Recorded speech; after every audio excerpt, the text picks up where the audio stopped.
अस्सलाम वालेकुम बच्चों, हम पढ़ रहे हैं हिंदी लोकवाणी 10वीं कक्षा में से दूसरी इकाई का पाठ क्रमांक 2, जिसका शीर्षक है कलाकार।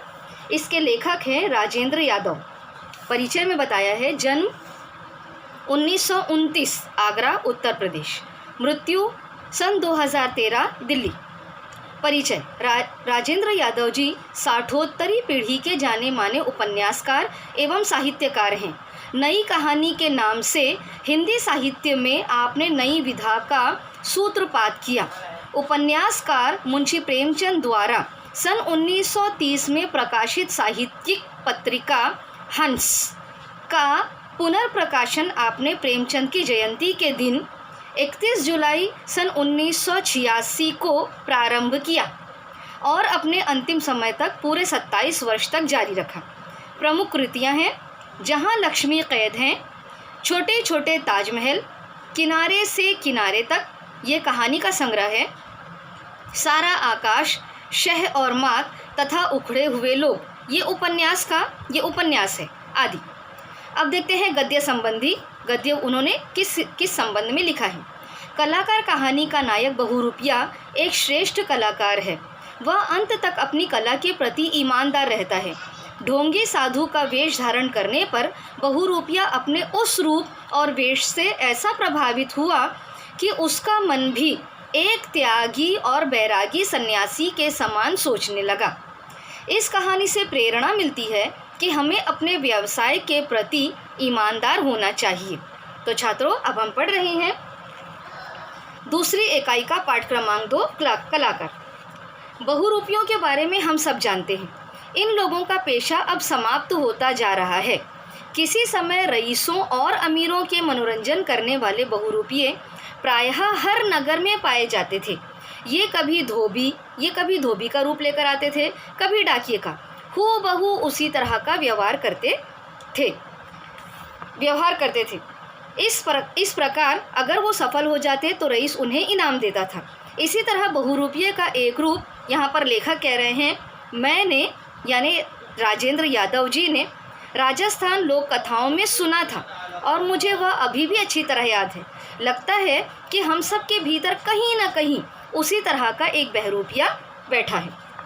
अब वो एक कहानी बता रहे हैं कि किस तरह से जो बहरूपिया होता है वो लोगों को बेवकूफ़ बनाता है। बेवकूफ़ इन द सेंस जिसका वेश वो धारण करता है बिल्कुल वैसा ही उसकी चाल ढाल, वैसा ही बात करने का अंदाज़, वैसा ही रख रखाव, उसे ही हम बहरूपिया कहते हैं। तो अब यहाँ पर बताया, एक कहानी उन्होंने बताई है। एक बार एक बहुरूपिये ने साधु का रूप बनाया। सिर पर जटाएं, नंगे शरीर पर भस्म, माथे पर त्रिपुंड, कमर में लंगोटी। उसके रूप में कहीं कोई कसर नहीं थी और वह संसार त्यागी साधु ही लगता था। उसने नगर से बाहर बड़े पेड़ के नीचे अपनी झोपड़ी तैयार की, बगीचा लगाया और बैठकर तपस्या करने लगा।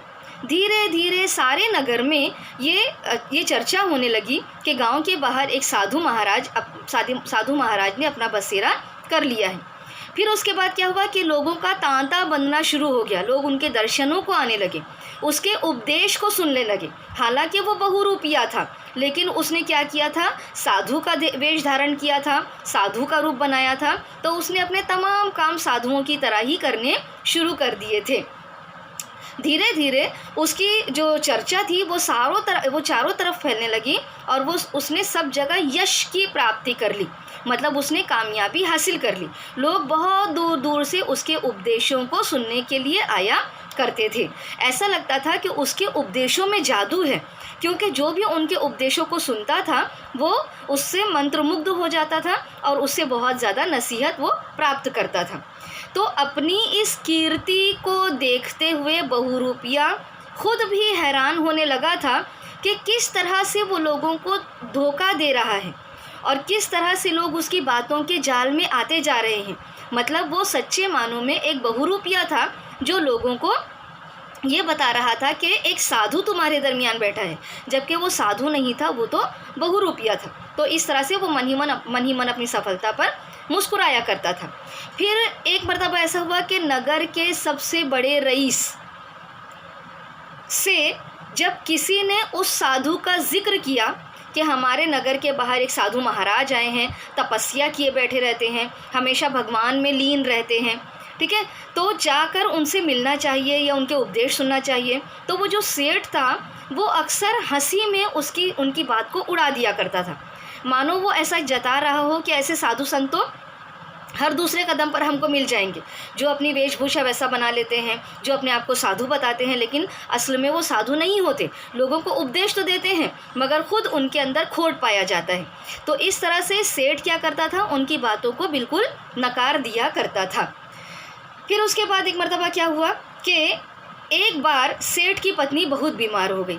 दुनिया भर के इलाज कराए गए, वैद्य डॉक्टर बुलाए गए, लेकिन किसी से भी सेठ की पत्नी को आराम नहीं मिला।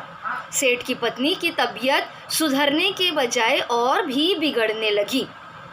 फिर हुआ ये कि ऐसा जो सेठ है उसे ऐसा प्रतीत होने लगा कि अब मेरी जो बीवी है वो कभी नहीं बचेगी, वो ज़्यादा दिन ज़िंदा नहीं रह पाएगी। तो बहुत समझाने बुझाने पर वो साधु के पास गया और उसने साधु से साधु के पास जब जाता है तो साधु को भी ये पता चलता है कि जो नगर का सबसे बड़ा सेठ है वो मेरे पास अपनी बीवी के उपचार के लिए आने वाला है। तो अपनी कुटिया के बाहर वो तपस्या लगा कर अपनी तपस्या में मग्न होकर वो बैठा रहा करता था। ये बताता था कि मैं साधु हूँ, मैं सच्चा साधु हूँ। फिर क्या हुआ, एक मर्तबा उसने देखा कि जो सेठ है वो अपने घोड़े पर बैठकर आ रहा है। आगे आगे सेठ था और पीछे पीछे पालकी में बैठी हुई उसकी पत्नी थी, जो बहुत ज़्यादा बीमार थी, जो चल फिर भी नहीं सकती थी।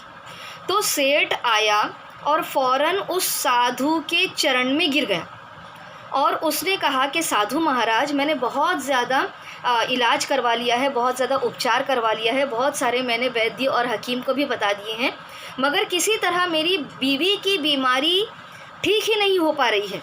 तो आप कुछ ऐसा कर दीजिए कि मेरी बीवी ठीक हो जाए, क्योंकि ये तो मेरे घर की वाहिद लक्ष्मी है। जब से इसने मेरे घर में प्रवास किया है, जब से मेरी इससे शादी हुई है, उस वक्त से लेकर अब तक मुझ पर लक्ष्मी माँ की कृपा रही है। मैं बहुत ज़्यादा अमीर, बहुत ज़्यादा मालदार होता चला जा रहा हूँ, तो मैं अपनी इतनी प्यारी बीवी को खोना नहीं चाहता। आप कुछ भी करके मेरी बीवी को बचा लीजिए। तो साधु क्या करते हैं, उसकी बातों को सुनते हैं और पालकी की ओर जाते हैं और पालकी का हल्का सा ऐसे पर्दा हटाकर खाली सेठानी को देखते हैं। पर्दा बराबर कर दिया और फिर सेठ को आकर कहते हैं कि आपकी जो पत्नी है वो उसे ठीक होने में 7-8 दिन का समय लगेगा, लेकिन आपको जो मैं जड़ी बूटियाँ दूंगा या जो मैं आपको उसकी दवाई वगैरह दूंगा, आपको वही कराना है और आपको रोज़ अपनी पत्नी को मेरे पास लेकर आना है, ताकि मैं रोज़ देखकर उसके तबीयत वगैरह का हाल जान सकूं। तो सेठ कहता है अच्छा। अब फिर वो जो साधु हैं वो क्या करते हैं, साधु जो है वो उनको अपनी कुटिया के अंदर जाते हैं, कुछ राख, कुछ जो जड़ी बूटी है वो सब मिलाकर पूड़ी बनाकर वो सेठ को देते हैं और कहते हैं इसे ले जाकर अपनी पत्नी को खिला देना और कल फिर अपनी पत्नी को लेकर मेरे पास आना। अब इत्तेफाक ऐसा होता है कि वो जो कुछ भी राख वगैरह देता है, जो जड़ी बूटी देता है, उससे सेठानी की तबीयत ठीक होने लगती है। तो ये देखकर सेठ की श्रद्धा साधु पर बहुत ज़्यादा बढ़ जाती है। ठीक है, फिर वो रोज़ अपनी पत्नी के साथ साधु के पास आने लगा और वो जो साधु बहुरूपिया था वो उनकी पत्नी को देखता था और फिर कुछ जड़ी बूटी दे देता था और अगले दिन फिर आने का कहकर वो सेठ को जाने के लिए कह देता था। फिर अगले दिन सेठ आता था तो पता चलता था अरे पत्नी तो और अच्छी हो गई है। इसी तरह लगातार क्या हुआ, उसकी पत्नी एकदम स्वस्थ हो गई। अब सेठ ने क्या किया, अब उसे जब उसकी श्रद्धा साधु पर बढ़ने लगी तो वो अकेले ही साधु के पास आता था, बैठता था, उसके उपदेश सुनता था, उसके प्रवचन सुनता था, नसीहतें सुनता था और फिर उठकर चुपचाप चला जाता था। फिर एक मर्तबा जो सेठ है वो साधु से कहता है कि महाराज आपने तो मेरी बीवी को एकदम अच्छा कर दिया है और मुझे ऐसा लगता है आपके उपदेश को मैं सुन रहा हूँ, आपके विचार में सुन रहा हूँ, आपके प्रचार में सुन रहा हूँ, तो मुझे ऐसा लगता है कि ये जो दुनिया है ये एक तरह की मोह माया है। हम जितना इस दुनिया को हासिल करने की कोशिश करेंगे उतना ही इसके चक्रव्यूह में फंसते जाएंगे। और अब मुझे तो ऐसा लग रहा है कि मैंने जितने लोगों का माल मैंने जब्त किया है वो तमाम माल मैं क्या करूँ, लोगों को बांट दूँ। ठीक है। तो इतना कहकर तो वो कहता है कि अब साधु महाराज आप एक काम कीजिए, आपकी जितनी भी जितना भी आपको मान लो ज़र चाहिए वो आप मुझे बता दीजिए, आप अपना पैसा वगैरह बता दीजिए, ताकि मैं आपको आपका मेहनताना दे सकूं।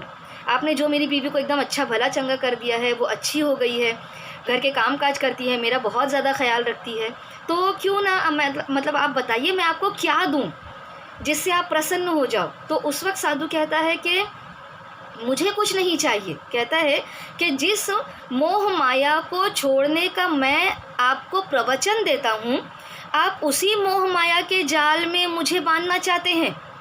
तो साधु कहता है कि मुझे कुछ भी नहीं चाहिए, आप अपने जितने भी पैसे हैं वो सारे के सारे पैसे आप अपने पास रखो। तो इतना कहकर साधु फिर अपनी वो जो ध्यान में लीन हो जाते हैं, मग्न हो जाते हैं।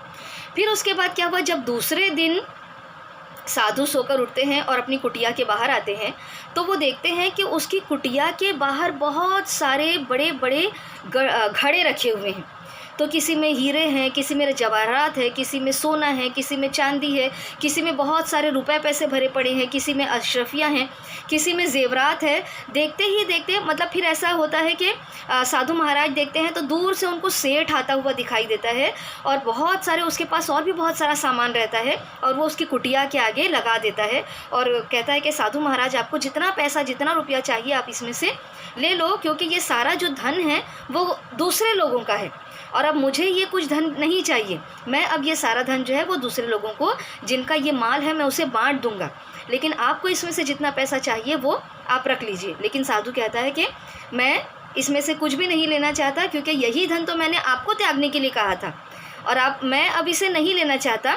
मुझे मेरे भगवान ने जो कुछ भी दिया है मैं उसी में खुश हूँ, आप इसे सारा ले जाओ, और जिसका जो भी जितना भी आपने माल लिया है वो सारा माल उस गरीब को, उस आदमी को, उस व्यक्ति को वापस कर दो। तो इस तरह से समझा बुझाकर वो सेठ को वापस कर देता है, और सेठ फिर क्या करता है, फिर सारा सामान अपने ऊँटों पर, घोड़ों पर लदवाता है, और फिर जिनका भी सामान उसने लिया था वो सामान उनको देने के लिए चला जाता है। अब फिर सेठ तो और ज़्यादा साधु को मानने लगता है कि अरे इस साधु को तो मैंने कितने सारे रुपए पैसे उसके सामने रख दिए, मगर फिर भी उसने किसी चीज़ को हाथ नहीं लगाया। उल्टा उसने कहा कि मुझे तो इसमें से कुछ भी नहीं लूँगा मैं, ये सारा पैसा आप ले जाकर गरीबों में बांट दो। तो अब फिर क्या करता है, दूसरे दिन फिर वही जो सेठ है वो साधु का उपदेश, उसकी नसीहत सुनने के लिए आता है कि अब आज मैं सुनूंगा कि साधु महाराज मुझे कौन सी नसीहत करते हैं, ताकि मैं उस पर अमल कर सकूं, कम से कम मुझे मन की संतुष्टि प्राप्त हो जाए। तो वो साधु की कुटिया के बाहर आते हैं, तो वहाँ पर साधु महाराज नहीं रहते। फिर वो थोड़ा यहाँ वहाँ इधर उधर जंगल में देखते हैं, तो फिर वहाँ उनको भी साधु महाराज दिखाई नहीं देते। फिर वो उनकी कुटिया के अंदर जाकर देखते हैं, तो वहाँ पर भी उनको साधु महाराज दिखाई नहीं देते। फिर क्या होता है कि थोड़ी देर वो वहीं खड़े रहते हैं, इत्तेफाक नहीं, थोड़ी देर वहीं खड़े रहने के बाद एक आदमी आकर उनके पैरों पर गिर जाता है और उनको कहता है कि महाराज चलिए मुझे मेरा रुपया दे दीजिए। तो वो जो सेठ है वो उस आदमी को एकदम आश्चर्य से देखते हैं और कहते हैं कि मैंने तो आपको इससे पहले कभी नहीं देखा, और मेरा कौन सा आपका रुपया जो मुझ पर बाकी है जो मैं आपको वापस कर दूं। तो फिर क्या होता है, वो कहता है कि जब बहुरूपिया कहता है कि अरे साधु कहता है कि मुझे मेरा रुपया दे दो, मुझे मेरा इनाम दे दो, तो तब बहुरूपिया बताता है कि अरे सेठ जी आपको याद नहीं है, कल तक तो मैं यहाँ साधु बनकर बैठा रहा करता था, और अब आप मुझे मेरा इनाम दीजिए, क्योंकि न सिर्फ गांव के लोग बल्कि आप इतने महान पुरुष होते हुए भी आपने मुझे पहचाना नहीं कि मैं कौन हूँ। आपने मेरे जो उपदेश थे उसको सुना, आप मेरे पास लगातार आते रहे, आपकी सेठानी भी अच्छी हो गई है, आपकी जो पत्नी है वो भी अच्छी हो गई है, तो ये तो वही बात हुई ना कि मैंने आपको ठग लिया है। ठीक है, आप बिल्कुल मेरे जैसा मैं कहता था आप वैसा करने लगे हो, तो अब मुझे मेरा इनाम तो मिलना चाहिए। तो वो सेठ कहता है, फिर सेठ जी कहता है कि मतलब ऐसे वो सेठ जी से कहता है कि सेठ जी मेरा बहुत बड़ा कसूर था, लेकिन मैं तो बहुरूपिया हूँ ना, मेरा तो काम ही यही है लोगों को ठगना, तो अब आप मेरा पैसा मुझे मेरा इनाम के तौर पर मुझे मेरा पैसा वापस दे दीजिए। तो सेठ को बहुत ज़्यादा आश्चर्य होता है। वो कहता है कि कल तक तो तुम साधु थे, और साधु के भेष में जब मैंने आपसे कहा था कि इतने सारे रुपए पैसे रखे हैं, तुमको जो भी चाहिए वो तुम ले लो, तब तुमने क्यों नहीं लिया। तब तुमने वो रुपए पैसे मुझे वापस क्यों कर दिए? तुम चाहते तो वो सारे रुपए पैसे लेकर कहीं और तुम आराम की ज़िंदगी बसर कर सकते थे। तो अब तुमने क्यों उस वक्त वो सारे रुपए पैसे ज़ेवरात अशरफियाँ उस वक्त तुमने क्यों ठुकरा दी? और आज क्यों तुम मेरे पास थोड़े से पैसे के लिए मेरे पास आ गए कि मुझे मेरा इनाम दे दीजिए? तो उस वक्त जो साधु है वो कहता है कि उस वक्त मैंने एक साधु का भेष बनाया हुआ था। अगर साधु के भेष में मैं आपसे वो सारे रुपए पैसे ले लेता तो एक तरह से साधु के किरदार पर, साधु के जो स्वभाव है उसके कैरेक्टर पर आँच आ जाती।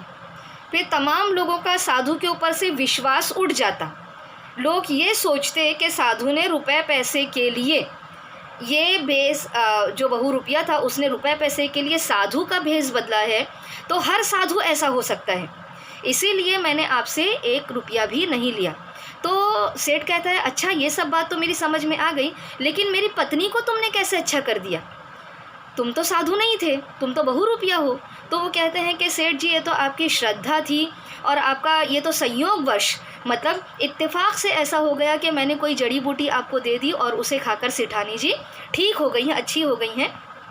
तो ये आपका जो था वो थोड़ा सा विश्वास भी था, आपने मुझ पर विश्वास किया जिसकी वजह से आज सेठानी जी भी अच्छी हो गई हैं।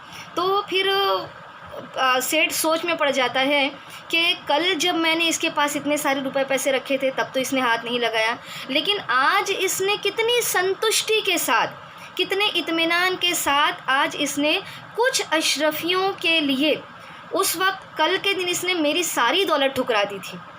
तो यहाँ पर बच्चों ये बताया है कि जो साधु था वो अगर रुपए पैसे ले लेता तो फिर साधुओं पर से, महात्माओं पर से लोगों का विश्वास उठ जाता था। इसीलिए साधु ने अपने नफ्स को, अपने जो दिली इच्छा है, उसकी ख्वाहिशें हैं, उसको उसने तर्क कर दिया था। एक तरह से उसने साधु का भेष बनाया था और लोगों को ये विश्वास दिला दिया था कि मैं साधु हूँ, तो मुझे किसी भी चीज़ का लालच नहीं है। मैं तो खुद लोगों को मोह माया छोड़ने के लिए कहता हूँ। अगर मैं 1 रुपया भी ले लेता तो लोगों की नज़र में मैं गिर जाता। इसीलिए साधु ये सोचता है कि अब मुझे रुपए पैसे नहीं चाहिए, मैं तो सिर्फ अपना इनाम लेना चाहता हूँ। वो इनाम जो मैंने सेठ को ठग कर उसे मुझे हासिल करना है। तो इस तरह वो कहता है कि इसके सेठ जी आप लोग मेरा आप जो है वो मुझे मेरा इनाम दे दीजिए। तो इस तरह से बच्चों ये जो पाठ है, इस पाठ में ये सीख बताई गई है कि हम जो भी काम करते हैं उस काम के लिए हमें मुकम्मल तौर पर ईमानदार होना चाहिए, क्योंकि हम जिस व्यवसाय को ईमानदारी के साथ करेंगे तो वो व्यवसाय हमें फला देगा। उसमें फिर परमात्मा की, अल्लाह ताला की, ऊपर वाले की रज़ा शामिल हो जाती है। तो फिर कहाँ से पैसा आता है, कितना लोग हमें प्यार करने लगते हैं, कितना चाहने लगते हैं, हम पर लोगों का विश्वास कितना बढ़ जाता है, ये हम खुद भी नहीं समझ सकते। तो इसीलिए बच्चों जो भी हमें काम करना चाहिए वो पूरी ईमानदारी के साथ करना चाहिए, ताकि हमारे मन को संतुष्टि प्राप्त हो जाए और हम इत्मीनान और सुकून के साथ अपनी ज़िंदगी को व्यतीत करें। तो बच्चों मुझे उम्मीद है हमारी ये जो कहानी है कलाकार, ये आप लोगों को समझ में आ गई होगी। बच्चों आप लोगों को इसे अगर समझ में आई है तो इसे अपने दोस्तों के साथ भी शेयर कीजिए, मेरे चैनल को सब्सक्राइब कीजिए। आपकी अगर कोई क्वेरीज़ है, इनका कोई क्वेश्चन है तो वो आप मुझे कमेंट्स बॉक्स में लिख सकते हैं। ठीक है, अपना बहुत ज़्यादा ख्याल रखिए। अगली वीडियो तक के लिए दुआ में नमाज़ पढ़िए, दुआ कीजिए और दुआ में मुझे भी याद रखिए। मुझे सुनने का बहुत बहुत शुक्रिया।